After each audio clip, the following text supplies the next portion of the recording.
Welcome to બનીઝ black પાલ. તો કેમ છો બધા? મજામાં એકદમ મોજે દરિયા.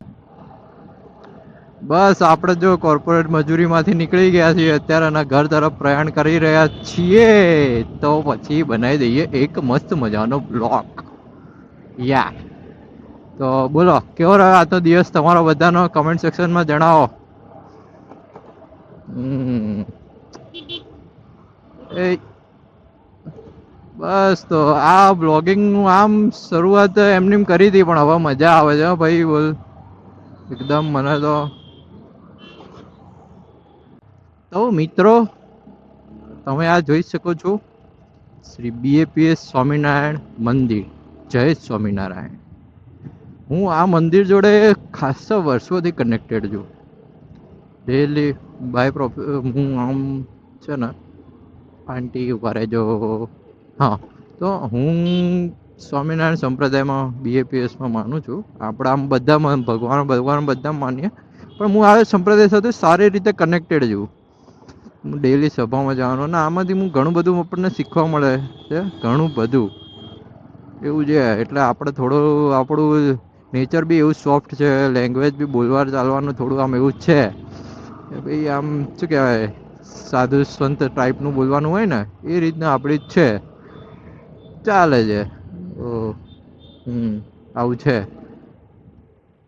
ભાઈ. હેઝાર લાઈટમાં તમે મેઈન રોડ પર ચડશો લક્ઝરી લઈને એટલી મોટી કે આગે ભી भाई हमको जाना है बीच में से निकाल दूं हाँ नहीं उसने हाथ बता के रखा है निकाल दिया फिर भी चलो हाँ આવું જ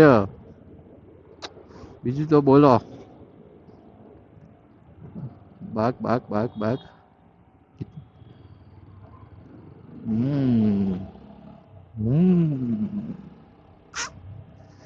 भाई रुकेगा नहीं रुकेगा टोइंग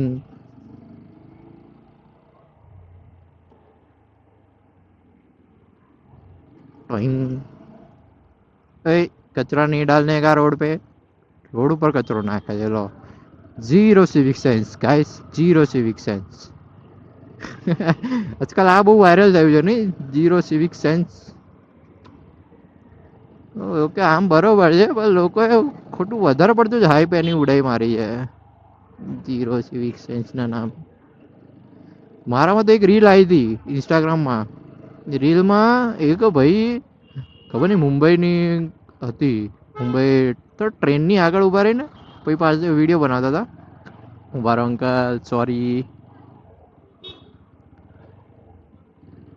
હા તો ટ્રેનની આગળ ઊભા રહીને વિડીયો બનાવતા હતા અને પાછળથી ટ્રેન નીકળી. હવે ટ્રેન તો એના રોડ પર જવાની જ છે ને કાયમી.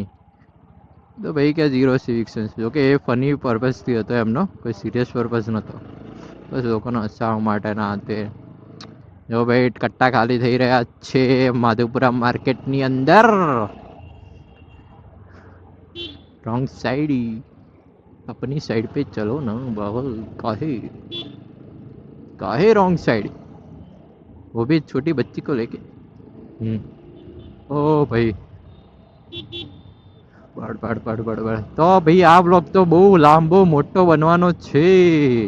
ટ્રાય કરીશું 20 મિનિટનો બનાવીએ અને કંઈક નવું ટ્રાય કર્યું છે. આવી રીતે બકબક આવું બકબક તો મારું એમની બી ચાલતું હોય છે પણ થોડું આ થોટ્સની અંદર ચાલતું હોય. અને હું એમની હેલ્મેટની અંદર ત્યારે મારો મોસ્ટલી સોંગ્સ ને એ બધું ચાલતું હોય અને મારી અલગ જ લેવલની થિંકિંગમાં જ ચાલતો હોઉં છું એ ટાઈમે. રાઇડિંગ કરતી વખતે આપણા આમ થિંકિંગ અલગ લેવલનું. એ તો હું તમને કહું ને તો તમે બી આમ શું કહેવાય હસીને પેટમાં દુખી જાય. કાં તો એવું ગમજો કે આ માણસ તો ખસકેલો માણસ છે, આનું મગજ ફરેલું છે ભાઈ, એવું જ લાગે તમને લોકોને. છે ભાઈ રોંગ સાइड 9 बजे के बाद तो हाँ ये रूट चालू हो जाता है. कालूपुर भला कालूपुर. જો અંકલે બી 2 બ્રેક મારેલી છે પગથી. आओ अंकल आप कब से. तो भाई सिग्नल प्यार का सिग्नल. 15 सेकंड बाकी है. રિક્ષા પાસે થોટ નથી લખેલો આ વખતે, માફ કરજો. પણ પેરી રિક્ષા પાછળ બી કંઈ નહીં લખેલું. નથી નથી નથી. जाने दो जाने दो जाने दो जाने दो जाने दो जाने दो भाई भाई भाई भाई भाई ये बीच में क्या घूम रहेला है रे बाबा. જો બિચારા પોલીસ વાળા અત્યારે બી ઊભા છે. એ લોકો રૂલ્સ રેગ્યુલેશન આપણે ફોલો કરીશું તો તમને નહીં મેમો બી નહીં આવે, તમને પકડશે બી નહીં. એને પકડશે તો બી એન્ટ્રી કરીને જવા દેશે, એની ચિંતા નહીં કરવાની. પણ હેલ્મેટ પહેરો, લાયસન્સ કેરી કરો, પછી પેલું પીયુસી કઢાઈને રાખો. જો કે પીયુસીનું એટલું બધું ખાસ છે નહીં, પણ કઢાઈને રાખવું. આ તો ક્યારેક જાય અને તમારા જોડે 500,000 રૂપિયા પડાવે, મેમો બેમો ફાટે, તમારે ભરવાનું આવે, એ બધું ના આવે એટલા માટે. તો તમે કશું કેરી કરીને ફરશો નહીં, એમને બાવા બિંદાસની જેમ ફરાઈ રાખશો, બરોબર. અને પછી કહેજો કે પોલીસવાળાએ પકડ્યો કે ભાઈ સિગ્નલ ઉપર ઊભો તો મેમો આવ્યો, તો ભાઈ આવવાનો જ છે ને ભાઈ. તમે ફોલો નહીં કરો રૂલ્સ તો આ એ રોંગ સાइड में नहीं बेटा, नहीं नहीं मुन्ना, डीपर मारा फिर भी गुस्सा जा रहा है, डीपर मारा तो भी इसको डीपर का पता भी नहीं चलता है. હા આવું છે ભાઈ, બોલો. પબ્લિકને સમજ નહીં આવતી. અને આ ભાઈ કાલુપુર છે, કાલુપુરમાં તો આવું રહેવાનું. હર હર મહાદેવ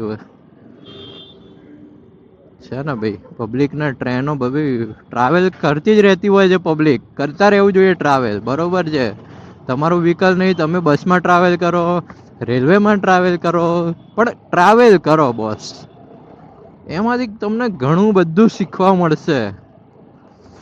તમે એવું નથી કહેતા કે ભાઈ હવે આખું વર્ષ જ કામ ધંધો બી કરો, પણ ટ્રાવેલ જરૂરી છે. તમે વર્ષે 1-2 ટ્રીપ મારો, મહિને એકાદી આવી રીતે ક્યાંક નાનકડું નાની નાની અમે જેમ કેવું રાઈડ મારી લઈએ, મારતા રહો, મજા આવે, તમને માઇન્ડ ફ્રેશ રહે. ક્યાં સુધી આ કોર્પોરેટ જેવું કરતા રહેશો? ક્યાં સુધી તમે બિઝનેસ કરતા હોય તો વોટ એવર કે આખો દિવસ 24 કલાક બિઝનેસ બિઝનેસ બિઝનેસ? અરે ભાઈ પૈસો છે, આવવાનો છે, વપરાવાનો છે, કમાવાનું તો છે, પણ થોડો ટાઈમ પોતાના માટે બી કાઢો, કેમ કે આ ઉંમર પાછી નહીં આવે. એકવાર આ સમય નીકળ્યો ભાઈ કહેશો કે ભાઈ હાથ પગ દુખે છે, શ્વાસ ચડે છે, પહાડ નહીં ચડી શકાય ને, આ બધું તમારું ચાલુ રહેવાનું છે પબ્લિકનું. એક્સક્યુઝિસ તો બહુ મળી રહેવાના છે. અત્યારે એક જ એક્સક્યુઝિસ હશે કે ભાઈ ફરવા જેવું છે, રજા નથી મળતી, કે ભાઈ પૈસાનું સેટિંગ થાય એવું નથી. હા બરોબર છે, પૈસા મેઇન વસ્તુ છે, પણ એ રીતે બજેટ ફ્રેન્ડલી ટ્રીપ મારો.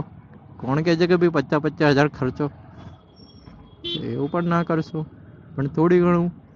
ધારો કે તમારું 2-3 હજારનું બજેટ છે, તો એ રીતનું ડેસ્ટિનેશન ચૂઝ કરો. એક દિવસમાં જઈને આવી જવાય.